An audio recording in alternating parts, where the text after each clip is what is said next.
6 a.m. pa lang, gising na ako. And today, may special na celebration dito sa Bale Haraya. Inuna ko muna ayusin sa bahay ang DIY cake bar na add-on sa event styling. Kasi ito ang highlight ng event nila. Today is Sky's 7th birthday and construction team ang peg. White, black, gold, and orange ang team.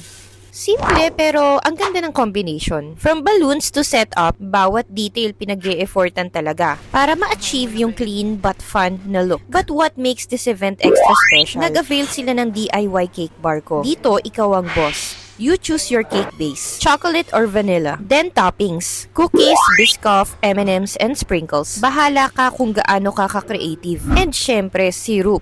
Chocolate or strawberry. Drizzle mo kung gaano kadami ang gusto mo. DIY means ikaw mismo ang gagawa. So expect kalat, tawanan at sobrang saya. Kasama ko today si Rhea, Ate Christy at Kuya Papo. Since 10 a.m., tuloy-tuloy ang preparation. And from early morning prep to unforgettable memories, this is what we do at Bale Haraya. Sa Bale Haraya, we don't just do setups. We create experiences. Imagine this. Pagpasok ng guest mo, ready na ang full event styling.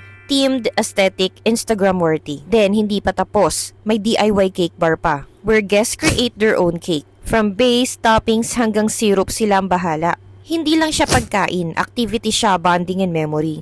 Perfect for kids, pero trust me, pati adults game na game. Create moments, not just events. Book your next celebration at Bale Haraya. Bye!